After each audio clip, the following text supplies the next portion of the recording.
Live via Skype is the DB&J Wrestling Podcast. I'm your host, Turnbuckle Jim, and with me, the Triple H to my China. Oh, man. At least I got the good end of that, so to speak. Fast count, Brian. How's it going? And welcome again to the definitive Brian and Jim Hot Wrestling Podcast. Yeah. Almost a year going strong. Almost a year, yeah. Well, Brian, do you want to guess the top 5 countries that have had the highest number of views? Well, first off, how many views do we have at all? We are up to 909 views. Wait, total? Like, for the entire year? That's for the entire year. I'm starting to feel deflated, honestly. Well, you know, when you check these numbers every day, not like it's like, you know, something obsessive in mind, but it's like to do that. You know, you get to see the, you know, the whole demographics and everything like that. So yeah, we have, you know, 909 views, which, in this grand scale of things, yeah, we're definitely not like, you know, the most watched or listened to podcast, you know, on YouTube. But at least it's something, you know. That's more people than I know. Well, at least, yeah, that's a good. At least it's not 0. And on the plus side, it's getting better. If we just could book a guest like Ralphus or the Mountie or like the guy that used to make Randy Savage's outfits, I don't know, something. Somebody like that, you know, just anybody at this point, I'll take them. Yeah. So anyway, folks, we have a pretty loaded show for you this time. We're going to share our thoughts on, I guess, a Raw of Redemption, so to speak. And then we're going to go ahead and do our retrospective pay-per-view, which is, in this case, we're finally back to the Attitude Era. We're doing September 1998 Breakdown in Your House, followed by our top 5 celebrity appearances. Oh, yeah, this is going to be great. Okay. Well, if you see so, I'm hoping it's going to be great. All right, so first of all, you're going to hate my list. Yeah, well, you're going to hate my list too. Yeah. All right, so first of all, obviously on Raw, they changed the main event to, or they actually gave us the main event for Fastlane, which is, in my opinion, better than Elimination Chamber before Mania. Mm-hmm. They changed it to Roman Reigns versus Daniel Bryan. Of course, Daniel Bryan being Seth Rollins at the end of the show to claim his spot there. What did you think about that? I get why they're doing it, because it's not because of that phony baloney crap about The Rock interfering. Like, if people don't think he's ready, they're gonna say, look, we're gonna give him a match with Daniel Bryan. Daniel Bryan will make him look like $1 million bucks. And people will think he's ready for Lesnar. I mean, that's really the gist of it. I mean, which kind of makes me wonder what they're going to do with Seth Rollins for Fastlane, but we'll see. I am intrigued. Yeah, Seth Rollins. I'm hoping that Orton comes back at some point and actually has his revenge angle with Seth Rollins. So I'm looking forward to it. But yeah, anything else other than the show? I missed a good part of it because the cable, for whatever reason, started getting all haywire. I was meant to go back to it, but just never did. But from what I saw, like, there's some good spots to it, like Bray Wyatt versus Ziggler. I thought was really good. I guess. But everything else, I'm really not digging what they're doing. I mean, it just seems like the mid card is so blasé these days in terms of its storylines. I mean, Mizdow, that's kind of exciting, but everything else is kind of dull. Agreed or disagree? Yeah, no, okay, I got a couple issues about it. First, I do like how they, at the beginning, how the fans were into Roman Reigns, which is good. And then, what else was it? He finally lost. I mean, via what, you know, J&J and Seth Rollins or whatever. Yeah, he lost like right off the bat to Big Show, which I thought was just bad booking because the match started before and during commercial break. It just kind of suddenly ended, and yeah, he lost due to interference. So like many strikes against him, I'm afraid. Well, not even that. how about the fact that on the live SmackDown last week, they led the show off with Roman Reigns and Big Show. Yeah, it's getting kind of stale, folks. And then, if I'm not mistaken, I don't remember seeing it on the Hulu Raw, but didn't Dean Ambrose say he was going after the Intercontinental title? I believe that you're correct. He's going to challenge Bad News Barrett for the Intercontinental belt. But is this only like a Fastlane or like a WrestleMania thing? Fastlane thing. Okay. Still got one more pay-per-view to go before the big show. Because I could see Rollins, Ambrose holding that belt. Yeah, I can see and it not being too. a bet. Now, God, I'm trying to remember. I thought Swagger or somebody got in trouble for like desecrating like a flag or something. It was Jericho or something. Yeah, Jericho desecrated the Brazilian flag. So when Rusev comes out and his flag doesn't come down, he gets all upset, and then the announcer's like, "Oh wait, did John Cena do that? I wonder if John Cena did that." Yeah, because John Cena is the guy who sets up the flags. And then what? They're making the match for the U.S. title? Can we just clearly say Rusev's going to win now? Yeah, I don't see John Cena winning the U.S. title again. I mean, he's just so much better than that. And I mean, if they're trying to put credibility back into those titles, defend it regularly. Make #1 contenders tournaments for that in the Intercontinental belts. Put interest back in the mid-card. Sticking out a main eventer isn't going to do it. No, it would be really misplaced to put it on John Cena, who especially the guy who runs the show apparently. So I think that would be quite lame if they did. It would definitely take away from Rusev. Sorry, go ahead. I was gonna say wait till Mania to drop. I don't know if you need to drop the belt or not, or make it non-title. But I was really feeling that the whole Rusev Cena thing, it just feels like an end game to the whole Rusev angle. Like if Rusev beats John Cena, that's no big deal. But once John Cena beats Rusev had better try his best to get his career back, because that's the only thing he's been known for, is being undefeated. Yeah, I mean,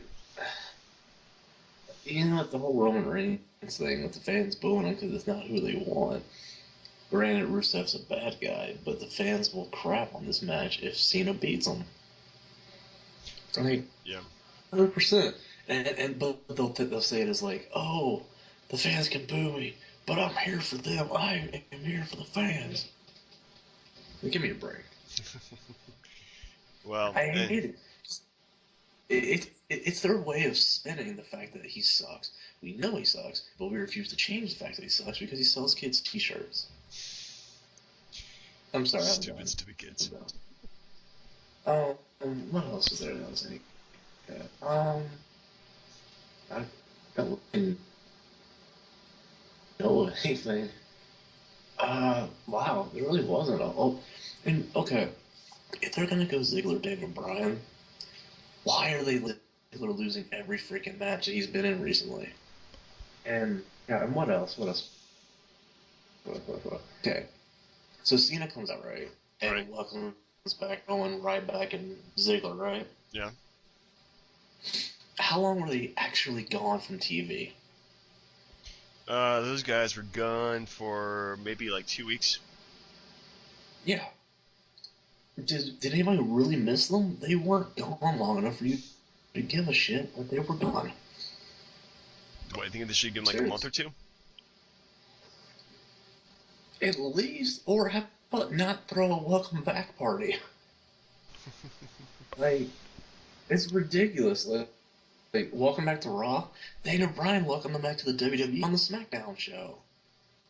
Yeah. Like, it's bad. So, okay. And another thing that really bothered me, I don't know what you thought about it, was the fact that they just kept like hyping up Triple H being on the podcast during the show. It just crapped out on me. Yeah, it really did. Sorry. It's okay. It's good to go now. Are you sure? So, If we started a stop point, yeah, Okay. yeah, it's fine. Okay. Cool. So anyway, so we were talking about you were mad that they were hyping up the podcast. Yeah, well, not that they were doing it, just the fact that they kept hyping it up, you didn't know already, or they keep talking about Sting, and it's starting to get annoying. Because things aren't showing up. So well, yeah, he shows up twice, but they're the ones that keep talking about it. Just wait until Fastlane, give him a pedigree, and set up the WrestleMania match. Well, anyway, so what would you give Raw in terms of letter grade? Oh man, C. C, I think a B. I think a C is probably too low for my counts. I'm actually going to go with a B minus for that. Because of the main event. Yeah, main event really saved it. It was a great main event. Plus maybe a couple other things too. But it didn't feel like a C show. Anyway, you got any trivia to throw at me? No, I didn't even prepare for that. I know. Yeah, I'm kind of disappointed. I do have a question. Yeah. I do have a question. So, do you think that the way they did it at the end with Roman Reigns coming out and costing Rollins a match got him some of the fans back? You didn't hurt him by doing that. I mean, it definitely makes him look strong, sparing the Big Show and then doing the Superman punch, which is kind of stupid.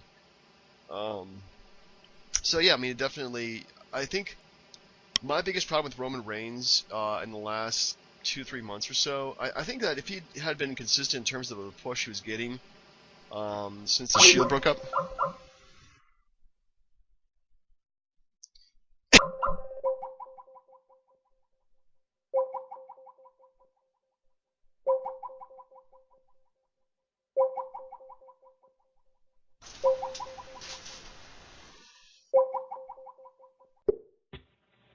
Good God, man.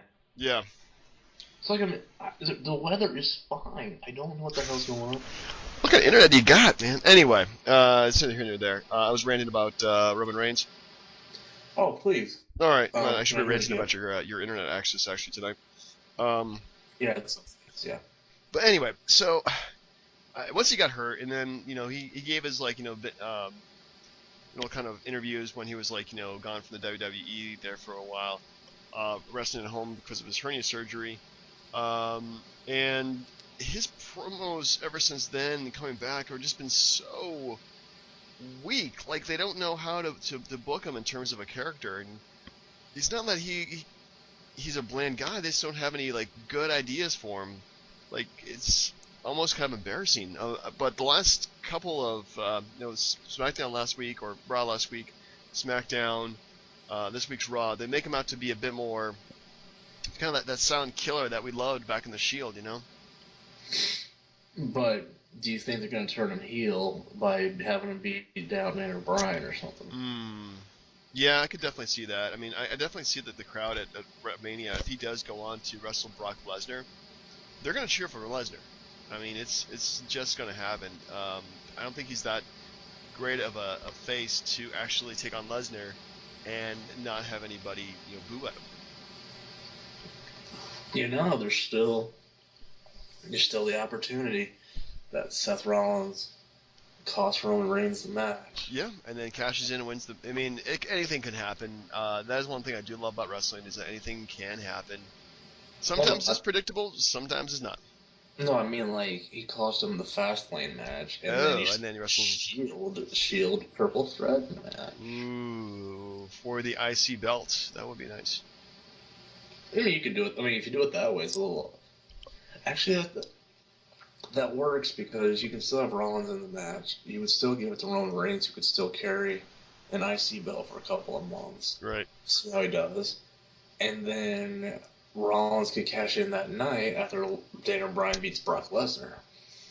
So, yeah, I mean, that sounds like pretty solid booking if you ask me. Which is why it will not happen.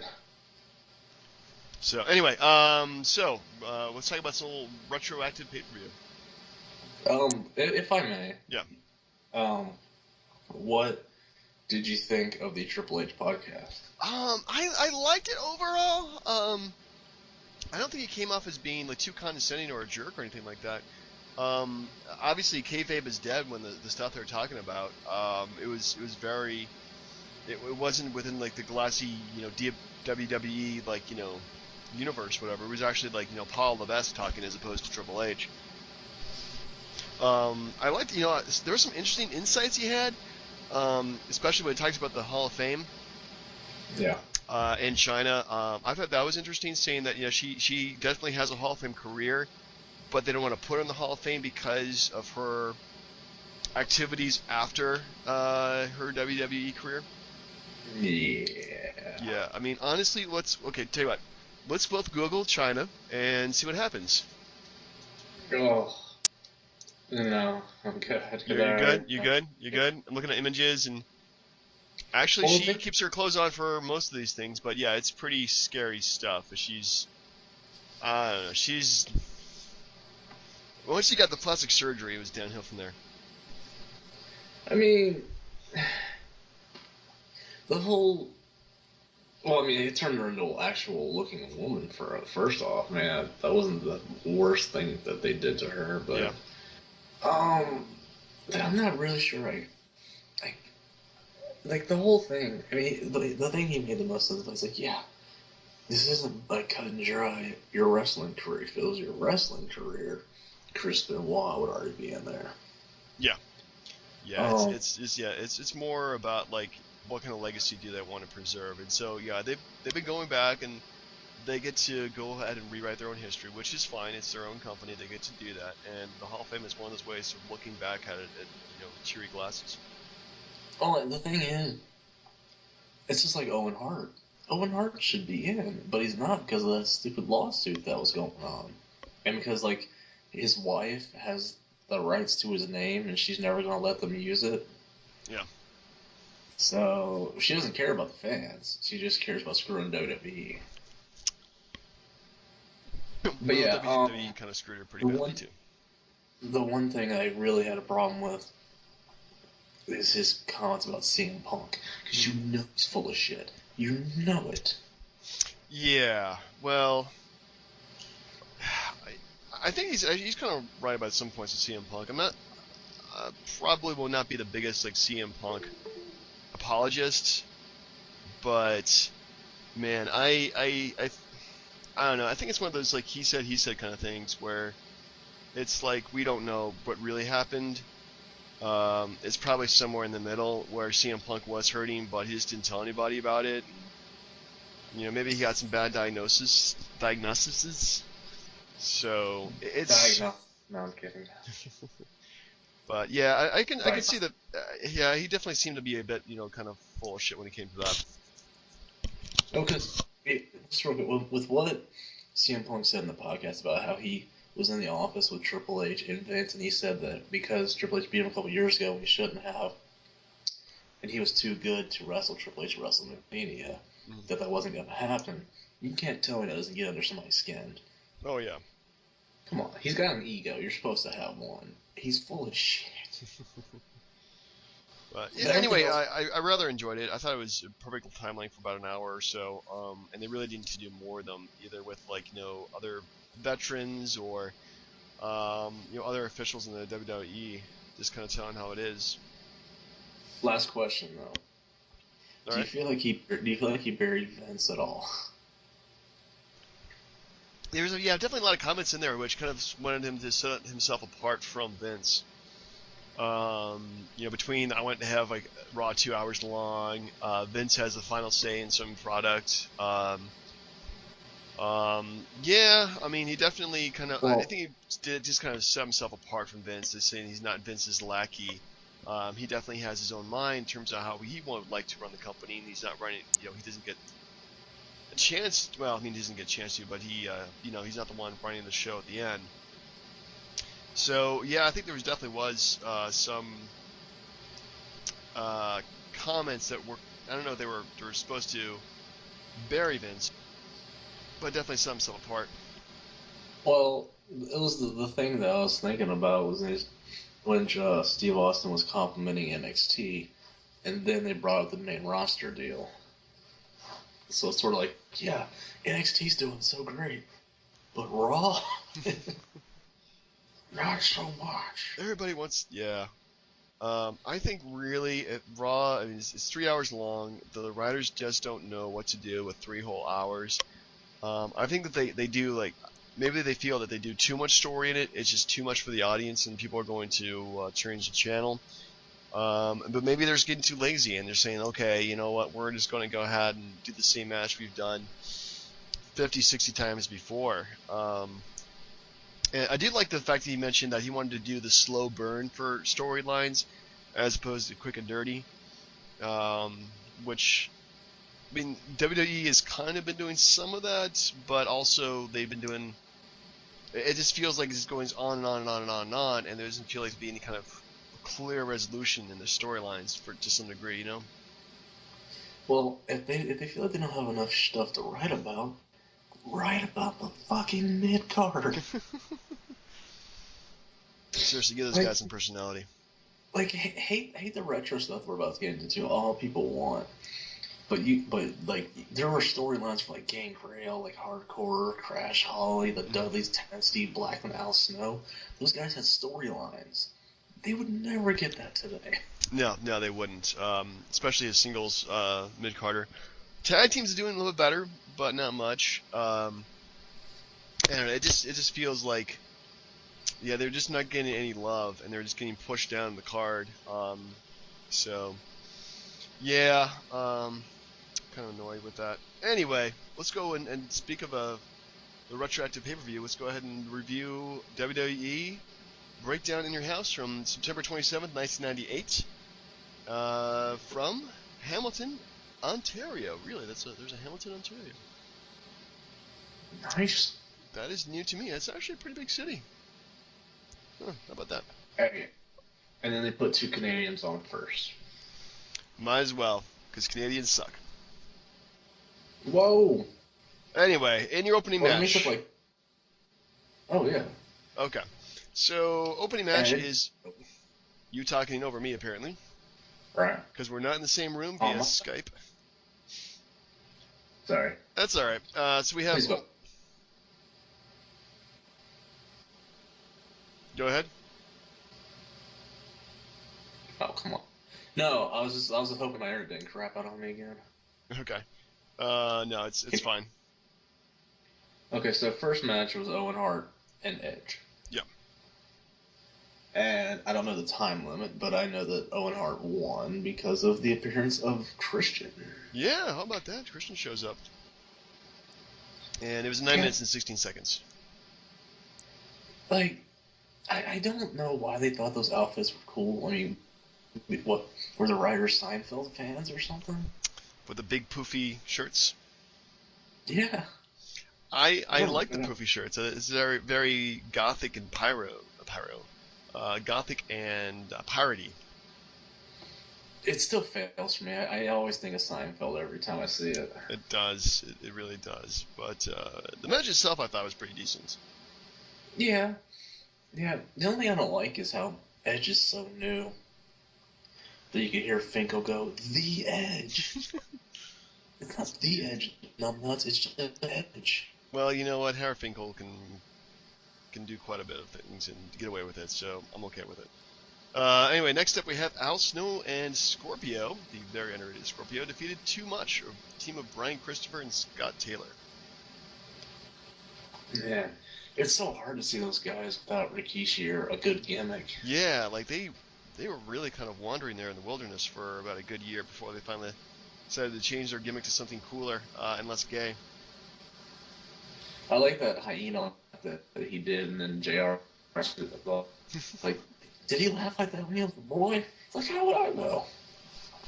The shtick is still kind of funny to me. I couldn't help it.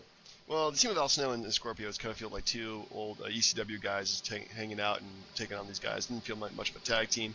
And of course, Al Snow still has his head. Apparently that was a big deal or something.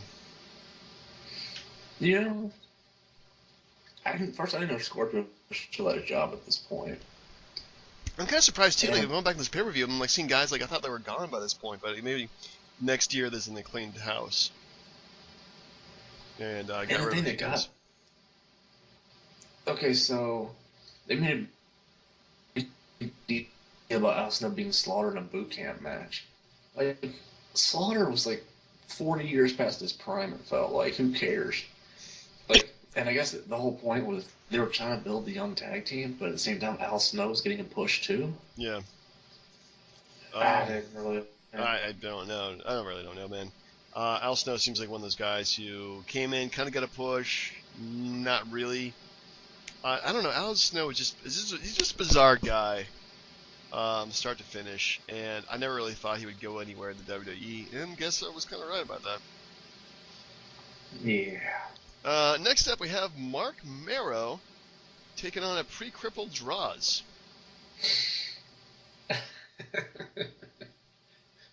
That's kind of the first thing I thought too. I was like, "Holy crap! How long till he's in the wheelchair?" I think a couple years actually. He had a little bit of a run before he got permanently seated. Oh right, didn't he? This is like right before his LOD 2000 thing. Yeah. But let's see. As far as the match goes, I didn't really care. Like, it was just terrible. Yeah, it was. Yeah, Draws obviously a rookie. Mark Marrow, obviously. I don't know. Marrow, we've seen a few good matches from him, but yeah, this is definitely not one of them. Again, we're at match number what 3 at this point, and still nothing really exciting. I mean, I guess the opening match is okay, but it's like not like barn burning. Well, again, I think like I was saying before, it's so much different looking at it now because as a kid, I ate these matches up. I didn't care who was wrestling. You know, now it's just like, Another Dean Ambrose versus Bray Wyatt again. Jeez. Big Show Roman Reigns? Alright. No. But again, Mark Marrow, they failed gimmick, but holy crap, I love his music. He did have awesome music. We wish they would kind of recycle that for somebody else. Anyway, next up we have the also lingering Bradshaw defeated Vader. Again, another guy who I didn't know was still in the company. Apparently he's still around. Apparently they decided for like the next 6 months of your career, you're just going to job to everybody. But this is actually like right before Bradshaw. Yeah.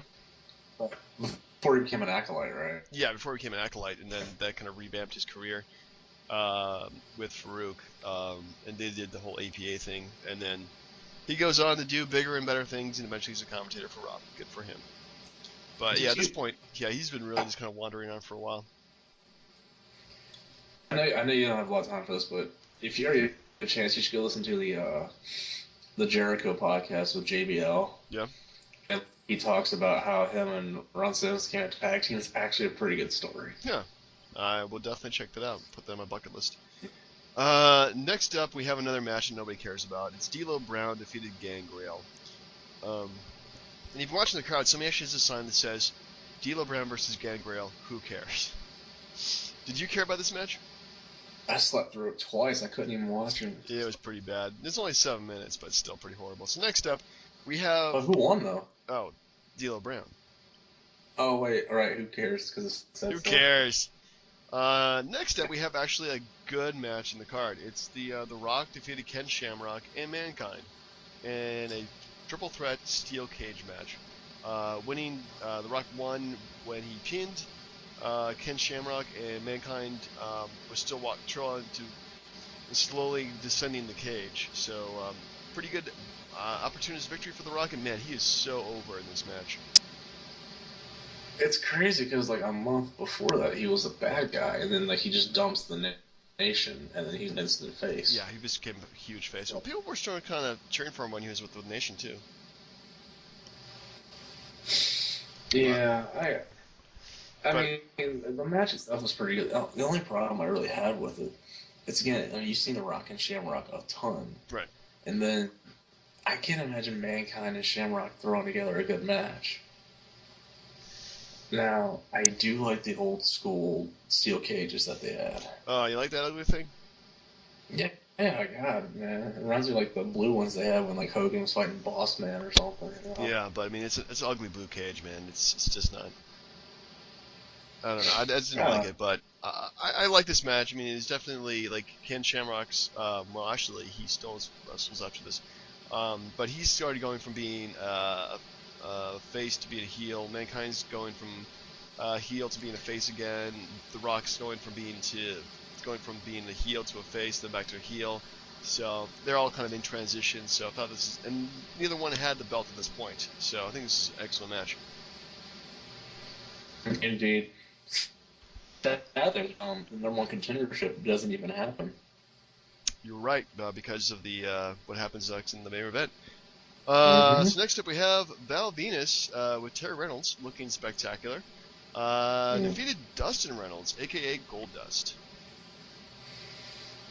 Yeah, his whole like watered down Goldust thing at the end was absolutely insane. Not a fan of it. No, I mean I think when he takes like the makeup off, he just loses like 80% of his presence in the ring. And it's crap. It's all crap. And then they play a Val Venus with Terry. So like, wasn't Val Venus a face, and then he gets the instant heel turn too? I don't think he was a face in this one. I think they were cheering for him. No. I mean, if he was a heel, I mean, they definitely were cheering for him. Like the month before, because he was wrestling D'Lo Brown, and they were cheering for him. Yeah. And then they were booing him because he took Goldust's wife away from him or whatever. Yeah, that's definitely kind of an awkward situation there. Wasn't it like GTV or something? Mm. Do you remember that? Really, like had those inappropriate skits that they would film backstage. Something like that. Yeah, I remember. Like, it was definitely not PG. I tell you that much. And looking back at it, it is kind of awkward. Yeah. If that's a good word for use, awkward. Yeah. And when is Terry wearing something where you don't see her nipples? I'm not complaining. I'm just noticing a trend. Good call there. Yep. But anyway, yeah, this match is kind of, I don't know, it felt like a beatdown for a poor Mary guy. So I just didn't enjoy it. But I did enjoy seeing Terry Reynolds, so that's good. Yeah. So next up, we have the team of D-Generation X, Billy Gunn, Road Dogg, and X-Pac defeated Jeff Jarrett and Southern Justice in a 6-man tag team match. Thoughts on this? I always got these guys confused because do you remember WCW? Like Jarrett had like Ron and Don, the Harris Boys or whatever. I thought they were Southern Justice, and then I was like, what the fuck? It's the Goblins. And like, Jarrett with the Goblins are not going to go over on DX. This is not happening. Yeah. I mean, the match was blah, dude. That's pretty boring. Yeah, I mean, they didn't. But I mean, this an was a X-Pac. buffer. What? They sold his neck injury. Dude, the guitar is fake. But my God, the way Jarrett hit him with it looked pretty good. I was surprised he's still alive. Oh my God, seriously, it's amazing. What do you think? Boring match. Definitely not as exciting as the previous matches. So yeah, just not the best work that any of these guys have ever done. But continues the storyline, I guess, because last month it was X-Pac versus Jeff Jarrett for hair versus hair. Anyway, SummerSlam, yep. So we finally come to our main event of Kane and The Undertaker defeated Stone Cold Steve Austin. Simultaneously defeated him to not win the WWF Championship. Oh yeah, because Vince McMahon takes the belt and then runs away. Dude, that kind of finish would actually go over pretty well today. It would. Just put Daniel Bryan in Stone Cold's position. Yeah, that would go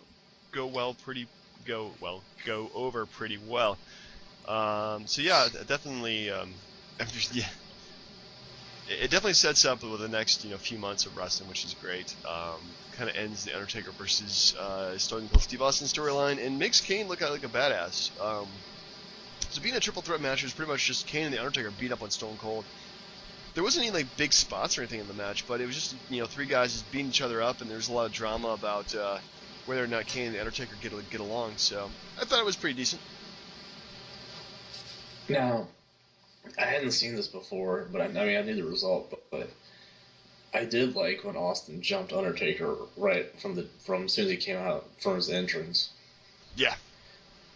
Because I mean that's the way they had to sell it. Because like he's not a demon, he's not a monster, so he had to improvise, and I thought that part was pretty good. Yeah, that was a nice touch.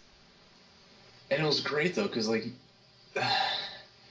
the spots where Austin was coming back were pretty good, and the crowd was nuts for it. But riddle me this, Batman. Yeah. If Austin was wrestling that kind of match today, wouldn't he get booed out of the arenas too? If Austin was wrestling that kind of match today? Yeah, because I don't know. It speaks to a different issue about how the fans, who are smart to the business, just don't like anything anymore. And I kind of include myself in that somewhat. Well, I don't think that it's that they don't like anything anymore. I think it's at this point they just want to see their guys win, and their guys being the ones who are like the hardest workers. I think like Daniel Bryan's a hard worker. Definitely did quite a bit to get to where he is. So I don't think they'll get booed. I mean, I think they definitely would like Stone Cold Steve Austin because at this point he is a very hard worker for where he was. And so they know his story, and so I don't see why they wouldn't, root for him. Yeah. I mean, I like the overall match. I mean, he did pretty well fighting those two guys off. I can't complain. But no, yeah, I think that part was really well done. Yeah, it wasn't any real high spots like you were saying. Just it was just them beating the crap out of each other, which is great. Yeah. It's like two giants and one guy who's got bad knees and a bad neck. It's not happening. Anyway, so overall, how would you grade this pay-per-view? A C. You give it a C. I'm going to go also with a B- on this one, too. Two good matches, a lot of just blah kind of stuff, nothing really exciting. So, yeah, I think it's okay. It's above average, but not much more. Which sets up Unforgiven 1998. Unforgiven. All right. So, do you want to do that one, Survivor Series, and then we'll take a break, watch WCW or ECW, or, if I may, propose that we go and do a bit of a WrestleMania marathon. What do you have in mind? Just keep on picking random WrestleManias and just watching them or reviewing them for the podcast. I mean, there's definitely lots of ones that I want to look at, especially the ones I haven't seen in a while, like WrestleMania 5, for instance. WrestleMania 11, haven't seen that one. Oh, please don't do that one. That's like a crap. That's like. Well, maybe even the crap ones you gotta watch, 9/11 is a bad day in America and two bad WrestleManias. Yeah. Got me there. No. Honestly, the one that I would like to do, and I know we're spitballing here, but is WrestleMania 12. Because I've never been able to sit through the entire hour of Shawn Michaels Bret Hart. It's hard. It is hard. It's actually a much more boring match than they made it out to be. But yeah, we can do that one. We can do WrestleMania 12 to start with. But anyway, next week we're going to do In Your House, Judgment Day. Was it Judgment Day? It was Judgment Day. Yeah, Austin's the referee for Undertaker and Kane. I believe so, yeah. And if he didn't referee it down the middle, he was going to be fired. Yep. I like it. Yeah, so we also have, well, there's about, oh my goodness, there's quite a bit of matches, so guess we'll wait for next week. The versus Taka Michinoku, I like it. Yes. Anyway, so I do our top 5 celebrity appearances. Top 5 celebrity appearances. All right. Do you want to go first for this one, or me? Please go first, but if you would, what was the reasoning behind the top 5? This because Arnold Schwarzenegger is a celebrity addition to the WWE Hall of Fame, and I thought it'd be kind of fun to talk about our favorite celebrity appearances in wrestling. Granted, mine have been, or a couple of mine, you probably not even agree that they were appearances, but I like to disagree. Mm-hmm. But anyway, let's start out. My number 5, of course, my fast spot is usually picked for like a new thing. It was from the summer. Actually, you know what? Let me let you guess what my pick is. I'm gonna give you some clues. Was it that SummerSlam the year the Jackass guys were around? No, I don't like Jackass. But it involves superheroes. It was from 2014. It's tough. Robert Downey Jr. make an appearance or something? No. It did involve Damien Sandow. Oh. Yeah, I'm drawing a blank now. Okay. Well, it's Hugh Jackman showing up to promote X-Men Days of Future Past. Excellent film, by the way. And he has a confrontation with Damien Sandow. Oh. I do. Excuse me, I do remember that. Yep, dressed as Magneto. He's had a lot of good appearances. You know, he has. In fact, he actually does like a wrestling move, like he hip tosses somebody as opposed to just punching somebody out. They give him some props. And also the fact he's been doing Wolverine for 14 goddamn years. That's pretty impressive. Not consecutive though, so that's not. Yeah, that's true. I mean, it's been like every couple of years or so he puts on, he does the claws and the sideburns and then goes and kills a bunch of people. I like it. I'm going for more of a historical perspective. All right. And you're gonna hate this one, but I don't see what celebrity made more of an impact, and I'm only putting it at number 5 because of what happened, than David Arquette being WCW champion. Oh God. That is. I thought we were going for best appearances, not worst appearances. Well, I mean, how many other celebrities have won titles? Yeah. And the one thing, that positive thing it did, was that we will always forever hate Vince Russo. True. Well, I don't think it was Vince Russo's call. I don't know whose call it was to make the champion, but it was the worst call in professional wrestling history. It was his. It was in his book. He said, like, he brought it up, and Shivani was like, okay, and then they just agreed on it. Jesus Christ.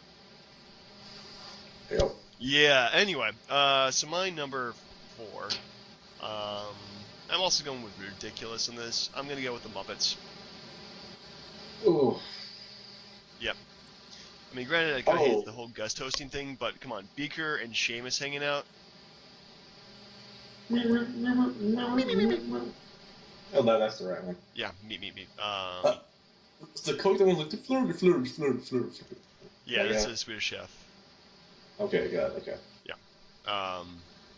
But anyway, I freaking loved it. I mean, it's goofy, it's stupid, it has no points in wrestling, but damn it, it's the Muppets, so let them shine for a few moments, you know?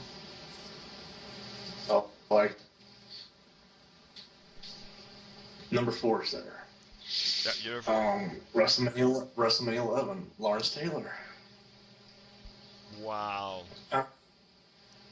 You know, because, I mean, up until that point, they had no celebrity. I mean, granted, Mr. T was in the ring for the first WrestleMania. True. But Lars Taylor was the main event over Michaels and Diesel, which they were pissed about. Yeah. But, I mean, dude comes out there, like, mainstream media is all over that shit. ESPN's all over it. And he wrestles a damn good match. Like, no, like a 5-star classic, but way more than I would have ever expected Lawrence Taylor to do. Yeah. And props to Brandon Lowe for making him look as good as he did. But yeah, as far as like appearances, this is like the anti-David Arquette because this was a good use of a celebrity.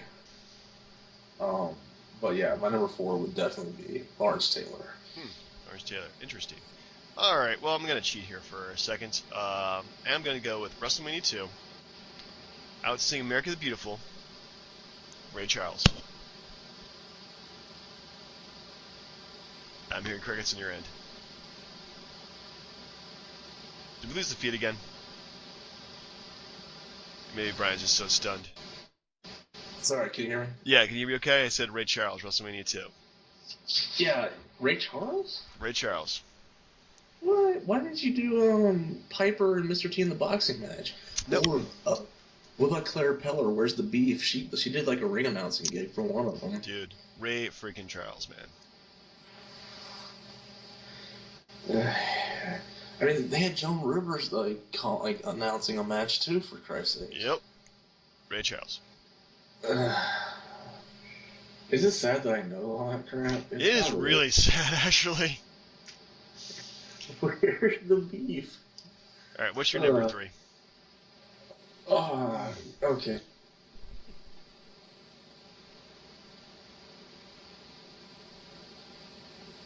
Your number 3, sir.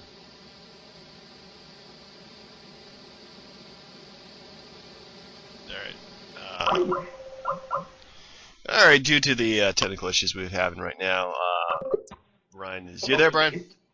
No, I'm here. Okay. I'm here. Tell me, Mr. Number 3, dude. What's your number 3? James Brown, Super Bowl 2000. Ooh. Okay, well, if I get to go with Ray Charles, you get to choose James Brown. How much did they pay for him anyway? Like $25,000 or something? Jesus Christ. And it's just for like 5 minutes. Like, he comes out there, he dances with Ernest Miller, they beat up the maestro, and then that's it. Well, it's James Brown, man. Another American classic. Oh, man. And the worst part is if you watch it on the network now, which I sadly have, it's like 5 minutes of just like, rehashed elevator music just because they don't pay for the rights to the song. Wow. Ugh. Sad, but it was still fun because the whole angle with him saying that he knew James Brown, and hey, there he is. James Brown. James Brown. All right. Well, my number 2 is also going to be another singer here, if you allow me. Yeah, that's going to be Willie Nelson, WrestleMania 7.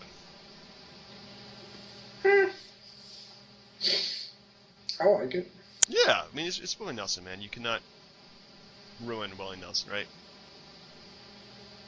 Yeah. I mean, you could, but it could be worse. Oh, yeah. Could be much, much worse. Let's see. So where are we at now? Number 2 for you. Number 2? Yep. Man, Pete Rose. Okay. Well, I mean, it's like 3 straight WrestleManias where like Kane tombstones him, or like Pete Rose comes out at 16 in the San Diego chicken suit and tries to hit him with a bat and gets tombstoned. Yeah.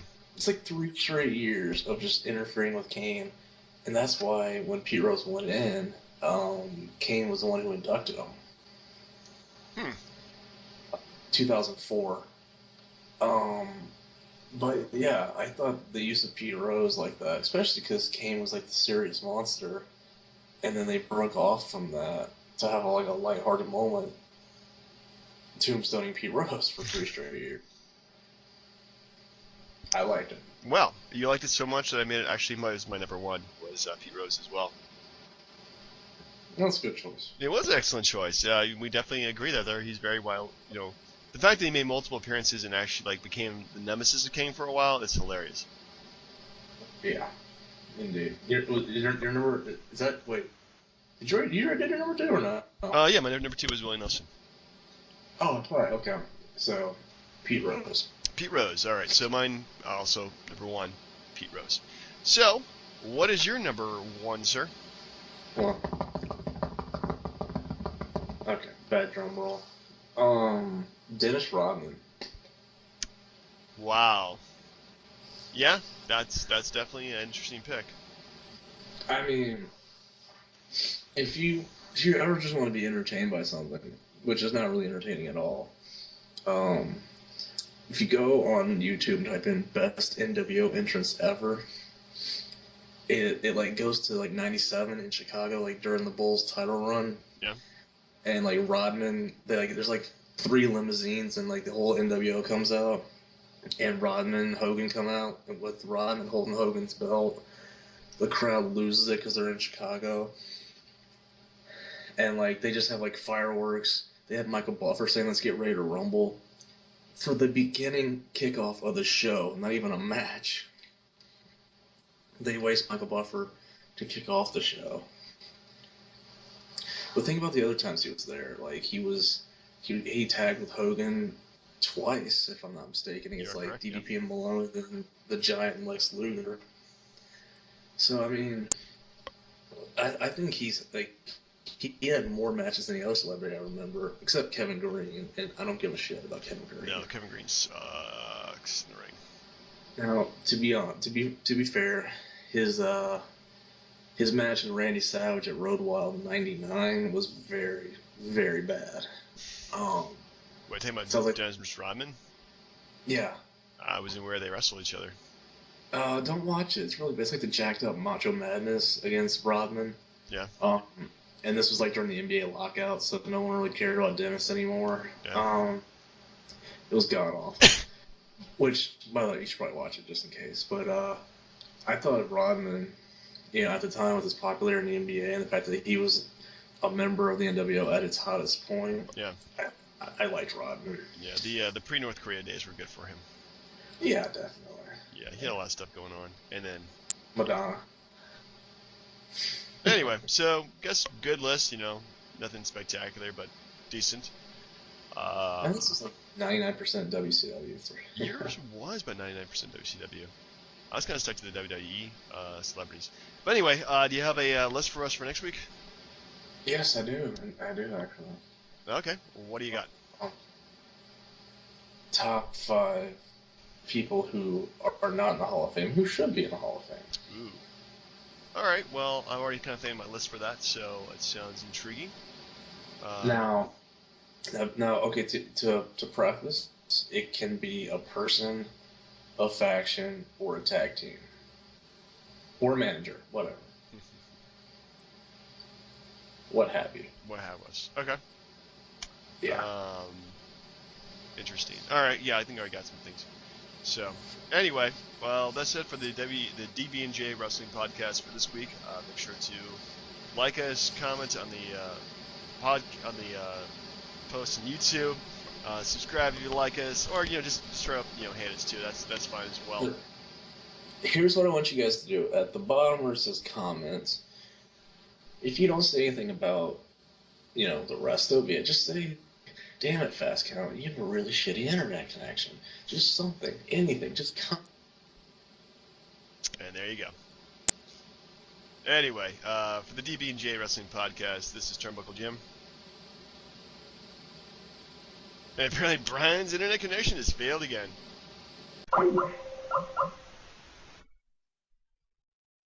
Alright, well, I'm just going to cut that part out then. Alright, folks, have a great night.